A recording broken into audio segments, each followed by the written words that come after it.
Brad Sussmat with you, pros2preps.com, Extra Sports 910, the Valley Sports Leader. Spotlight for a couple of minutes on this Saturday's showdown. And finally, for the first time in many, many, many years, I feel very good about saying showdown between the U of A coming up to Tempe to take on Arizona State.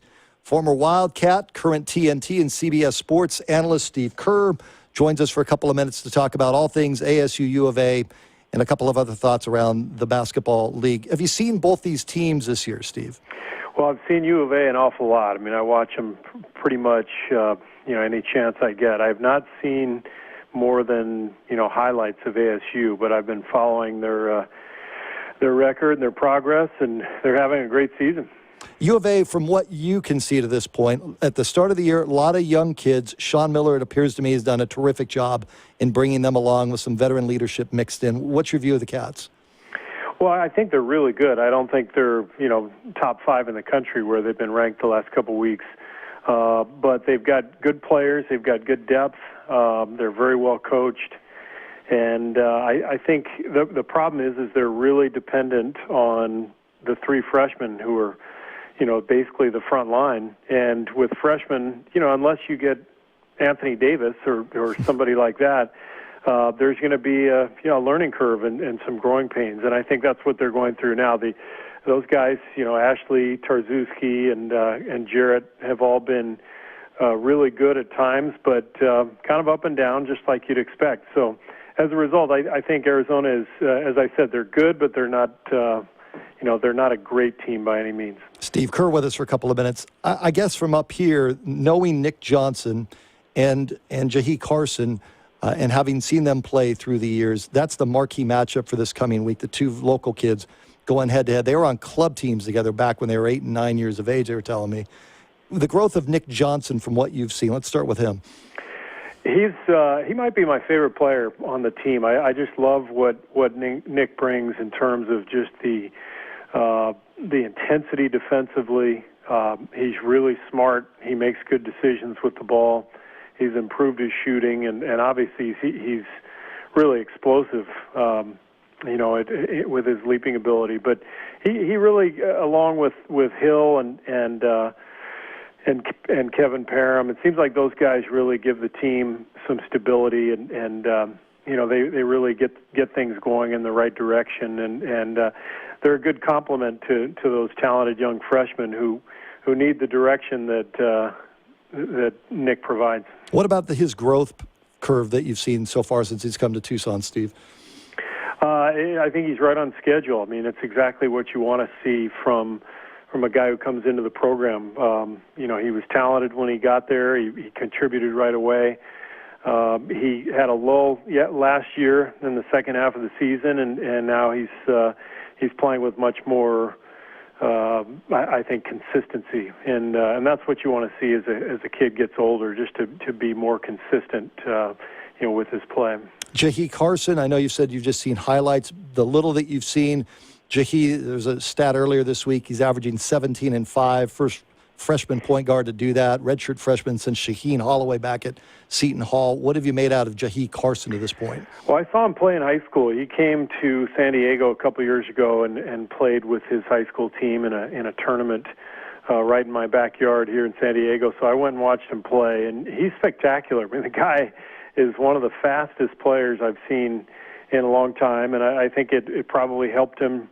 Even though he didn't want to sit out last year, it probably helped him to get that time to adjust to, college life, and to have to fight even harder to get back in the lineup and get his eligibility back.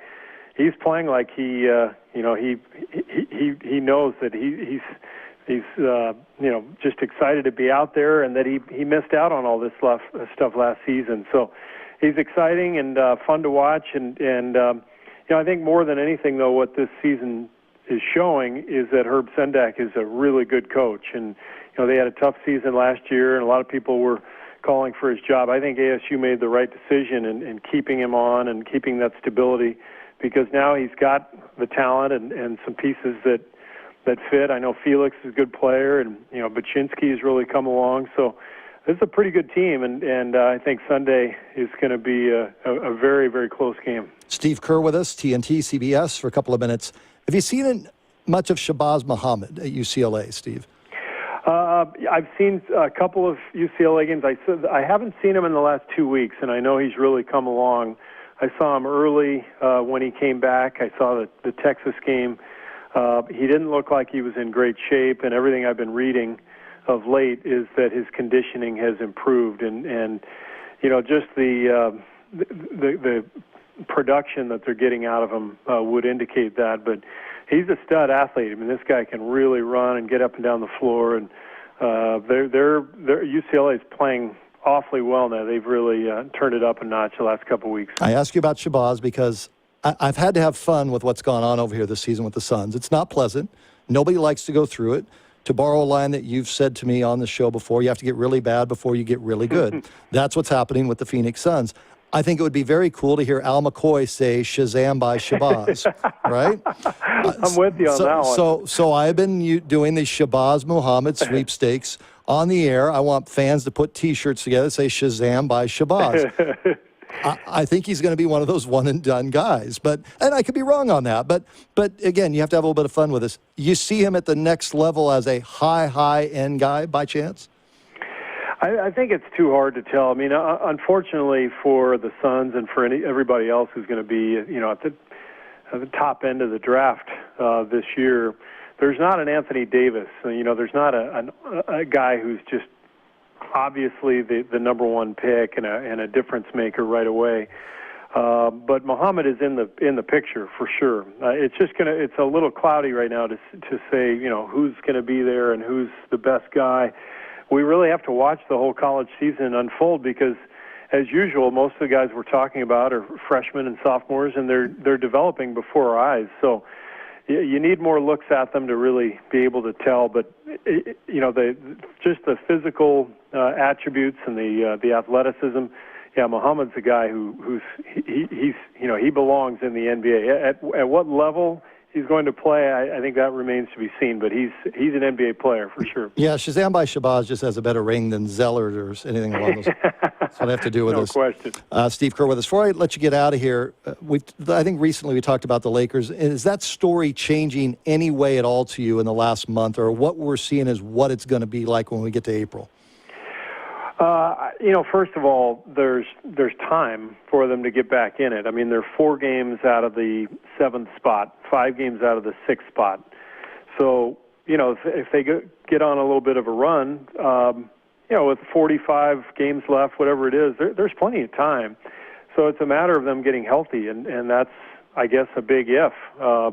They've had issues all year. I mean, Steve missed all those games, and, Dwight Howard now and Gasol. So we'll see. But they're talented enough, they're good enough, and as Mike gets kind of a better feel for what he has, once everybody's healthy, I could see them going on a run. So the story is not over for the Lakers. It's way too early to say that. Is it good for the league if Sacramento goes to Seattle? Yes.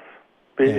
It's great for the league if they go to Seattle. It's horrible for Sacramento, and we all understand that, and you're looking at one of the best fan bases in the NBA that's supported this franchise for the last 30 years or so.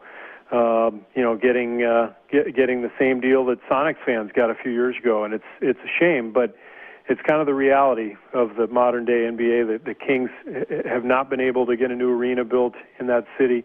Seattle's a much bigger market. They're a team that has a ton of history in the NBA. The Sonics I'm talking about.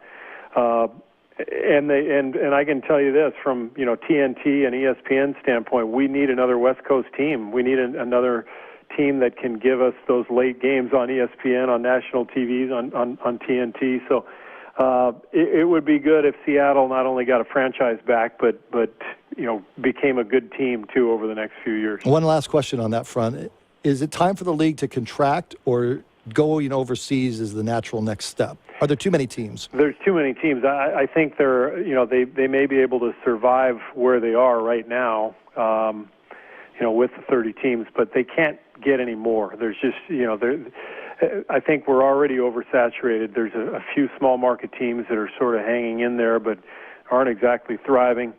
And the whole overseas talk, I've never really understood how that could possibly work logistically. I don't see it happening, but you never say never. Stay well. Appreciate the visit. Thanks. Okay, thanks a lot.